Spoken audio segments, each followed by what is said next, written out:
इस बात का अंदाजा तो मुझे उसी दिन का था जिस दिन ये पता चल गया था कि भाई हांसी के अंदर इस तरीके का प्रोग्राम करवाने जा रही हैं। मैंने हालांकि मना भी किया, मैंने कहा ये दोगला है, ये पलटू है, ये पलटी मारेगा और यहाँ पर प्रोग्राम करवाने का कोई फायदा नहीं है। बोले सौम्या जी हमारी तो बात चल रही है, कोई दिक्कत नहीं है, और ये लोग खुद बोल रहे हैं कि भाई अगर पाखंडवाद को खत्म करने की मुहिम की शुरुआत हमारे डेरे से हो जाए, स्त्रियों का हम लोग आना बंद कर दें, तो नो डाउट एक अच्छा मैसेज आएगा।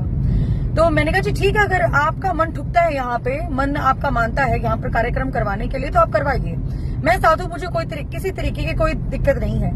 उसके बाद प्रोग्राम हुआ भी वहां पर। अब होने के बाद ये लोग एक सेकंड में पलटी मार गए, भाई ये तो धर्मेंद्र हुड्डा ने प्रोग्राम नहीं करवाया, ये तो इन्होंने प्रोग्राम करवाया ही नहीं, ये तो हमारा खुद का प्रोग्राम है, हम ही कर रहे हैं। मुझे तो उस समय भी समझ में आ गया था जब मीटिंग करने के लिए सच्चिदानंद महाराज जी, मोहित गर्ग जी और 2-3 व्यक्ति हम लोग साथ में मिलके इनके डेरे में गए थे, और डेरे में जाने के बाद इन्होंने हमें ये बात कही थी। तो उसके बाद जब हमने पूछा तो इन लोगों ने ये खबर फैला रखी थी कि जी सीआईडी रिपोर्ट गलत ना चली जाए डेरे के प्रति, इसीलिए हम लोग किसी को ये बात नहीं बता रहे कि यहाँ पर हम लोग कांडपाल के खिलाफ प्रोग्राम कर रहे हैं, बल्कि हम लोग यही बता रहे हैं कि यहाँ पर जो हमारा रूटीन का कार्यक्रम है वो चलता रहेगा। मैंने तब भी विश्वास कर लिया। अब कल जब मैं 1.5 घंटे 2 घंटे उस प्रोग्राम के अंदर रही, उस वक्त किसी भी व्यक्ति की इतनी औकात नहीं हुई मेरे सामने आकर कोई बोल जाए, किसी भी व्यक्ति की। हाँ, गेट के ऊपर खड़ा रखा, उसके बाद जब पता चला ना कि हाँ सौम्या माथुर आई हुई है, खुद उन्होंने मुझे उस गेट से एंट्री करवाई, 2 मिनट खड़ी हुई थी, उसी की वीडियो बना के रिकॉर्ड करके वायरल कर दी। उसके बाद इनकी प्रेस कॉन्फ्रेंस हुई, मैं साइड में बैठी, एक सवाल मैंने भी आगे भेजा, उस सवाल का जवाब भी दिया, जो ब्रह्मा का पिता विता करते रहते हो ना आप लोग, वही सवाल, उसका जवाब भी आप लोगों को कल मिल गया होगा। ठीक है, मैं तो भाई देखो 2 रोल यहाँ पे प्ले कर रही हूँ, एक पत्रकार का और दूसरा एक जो पाखंडवाद को जो खत्म करना है और जो मुहिम चली है उसकी कड़ी बनी हुई हूं मैं। ठीक है, और हमारा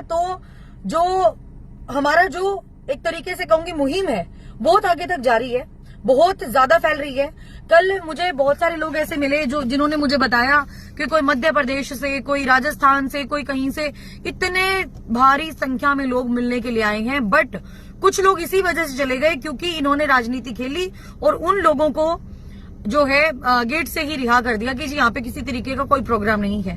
ठीक है, मुझे समय दिया गया था कि आप 3-3:30 बजे तक चले जाइएगा, तब वहां पर मीटिंग वगैरह खत्म हो जाएगी। लास्ट जो डिसीजन आएगा उस डिसीजन का जो है आप संज्ञान ले लेना, और उसके बाद आगे की रणनीति तैयार करेंगे। 30 तारीख का प्रोग्राम है रोहतक के अंदर, वो तो हम लोगों ने पहले से डिसाइड कर रखा था, भाई 30 तारीख को प्रोग्राम करेंगे। 7-8 दिन से लगातार बात चल ही रही है।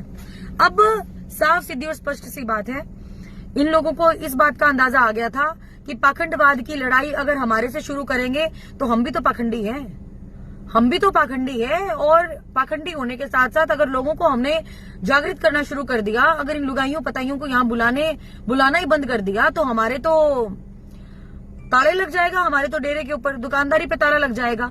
इसीलिए इन्होंने ये एजेंडा अपनाया, क्योंकि कहीं ना कहीं रड़क थी, भाई धर्मेंद्र हुड्डा ने हमारे बारे में इतना सब कुछ बोल दिया, वो रड़क निकालनी थी।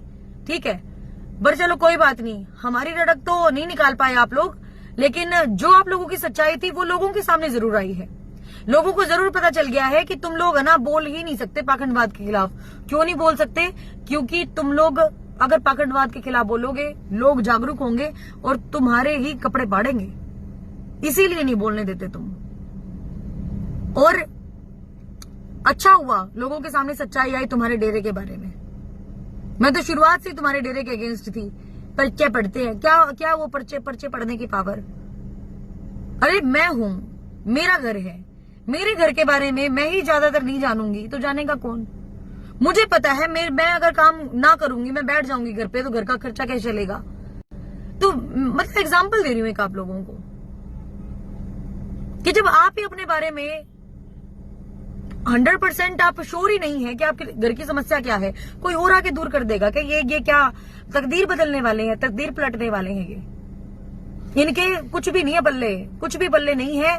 बस 10 लोग उम्मीद जता लेते हैं, एक की पूरी हो गई तो उसने डोरा पीट दिया, फिर और लोगों ने जाना शुरू कर दिया। बस ये अपने अपने खजाने भरने की कोशिश कर रहे हैं और इनके पल्ले कुछ भी नहीं है, किसी तरीके से कुछ भी नहीं है इनके।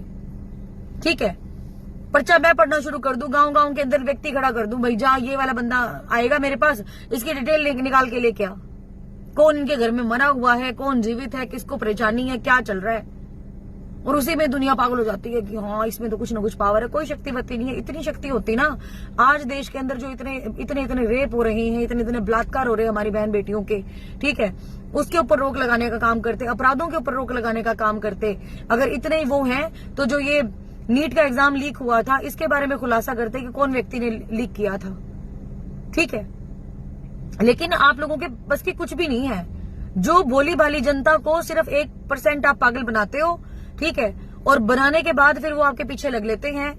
ये लड़ाई लंबी चलेगी, मुझे पता है। ये इतना आसान नहीं है, पाखंडवाद को खत्म करना इतना आसान नहीं है, ठीक है। इनके कई लोग तो इनके मजे लेने के लिए आते हैं। अरे वो नाड़ उलाने वाली लेडीज आएंगी वहां पे, चलो चलते देख के। क्यों इनके जाके भीड़ इकट्ठी करके देते हो? इनके यहाँ पे क्या फायदा? इनके यहाँ पे भीड़ इकट्ठी करने का कुछ भी नहीं है इनके अंदर पावर। अगर इतनी पावर होती ना तो आज पूरा का पूरा देश कोई मंत्री शंत्री कोई एमएलए नेता नहीं चला रहा होता, ये बाबे ही चला रहे होते। अगर इतनी पावर है तो बन के बैठ जाए सीएम, और इतनी पावर है तो बन जाए पीएम। इतनी ही पावर है तो पूरे वर्ल्ड को ले ले अपने कंट्रोल के अंदर, पूरे वर्ल्ड को ले ले अपने कंट्रोल के अंदर। इतनी बड़ी पावर है तो इनके पास क्यों नहीं कर पाते? फिर इनको प्रमोशन करने के लिए कई ऐसे बिकाऊ पत्रकारों का सहारा चाहिए जो इनके जाके यहाँ पानी मार देते हैं। क्यों? उनको 10-20 हजार रुपए मिल जाते हैं। इनके बहकावे में मत आओ, मत आओ, मत आओ। अपना घर उजाड़ के रख लोगी, बाद में रोगी। हमने तो उस बाबा को जाकर 40,000 रुपए दे दिए, 51,000 रुपए दे दिए, 1.5 लाख रुपए दे दिए। कोई फायदा नहीं है, कुछ भी फायदा नहीं है इनके पास जाने का। सिर्फ और सिर्फ अपना घर लुटाना है। आपका घर आपकी उम्मीद से चलेगा, आपके दिमाग से चलेगा। आप सोचो सब कुछ पॉजिटिव हो जाए तो सब कुछ पॉजिटिव होगा। अरे मैं भी तो लड़ाई लड़ रही हूँ भाई, मैं भी तो लड़ाई लड़ रही हूँ। मुझे कौन समझानी है? मेरे कौन पर्चे पड़ता है भाई? मेरी कौन किस्मत देखता है? मैं तो कभी नहीं दिखाती, ना अपनी कुंडली दिखाती, ना मैं कुछ दिखाती। लेकिन आपको सिर्फ और सिर्फ मैं इतना ही कहूंगी, इन लोगों से बच के रहो। ये समाज के अंदर एक ऐसा कलंक है, ऐसे कीड़े हैं जो लगातार बढ़ते जा रहे हैं और समाज को बिल्कुल नीचे गिराने की कोशिश में लगे हुए हैं ये लोग। अरे जो लोग घर से दुखी हैं वो कहां से आपके 31,000 41,000 रुपए दे देंगे? फिर आपको पैसे भी चाहिए, क्योंकि पैसे से ही फिर आप हवन करके दोगे उनको। ये मत पड़ो इनके पीछे। अपने घर के अंदर जो भी समस्या है ना वो समय के अनुसार भरेगी, क्योंकि समय से बड़ा बलवान, समय से बड़ा डॉक्टर कोई भी नहीं है। मत करो इन लोगों के ऊपर विश्वास। और कल के प्रोग्राम से सीख ले लिए बहुत सारे लोगों ने, पता तो लग गया भी हास्य वाला बाबा है कैसा। 1 नंबर का बिकाऊ, 1 नंबर का दोगला। पहले से ही शक था मुझे इसके ऊपर। चलो वो शक यकीन में बदला। बाकी 30 तारीख का रोहतक में प्रोग्राम है, वहां पर आप लोग आइएगा। धमाकेदार प्रोग्राम करेंगे, बड़ा प्रोग्राम करेंगे। और जितने भी संत महत मठ के अंदर जितने भी हैं सारे के सारे वहां पर आए। मेरी सभी से उम्मीद है, सभी से आशा है कि इस जो आवाज को उठाया चंद लोगों ने था, आज हुंकार पूरा देश भर रहा है। आप लोग पहुंचेगा ज्यादा से ज्यादा संख्या में और शक्ति प्रदर्शन कीजिएगा, क्योंकि जब तक लोग नहीं जुड़ेंगे, जब तक लोग साथ में, वैसे तो बहुत सारे जुड़ रहे हैं, लाखों हजारों बहुत सारे लोग जुड़ रहे हैं, बहुत आ रहे हैं इस मुहिम के अंदर आगे, लेकिन और भी लोगों का साथ में आना जरूरी है।